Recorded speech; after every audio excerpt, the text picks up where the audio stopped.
Sir এই যে এই মেয়েটা ছিল স্যার মারামারি করছিল। কোন ইয়ার? স্যার আজকে জয়েন করেছি, সেকেন্ড ইয়ার। Credit transfer. জি স্যার।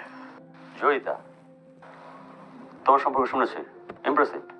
আচ্ছা বলো তো, ওখানে কারা কারা মারামারি করছিল? স্যার আমি? হ্যাঁ তুমি বলবে না, তুমি তো ছিল এখানে, বলো। স্যার কেউ মারামারি করছিল না। তুমি তো নতুন এসে মিথ্যে বলা শুরু করে দিয়েছে।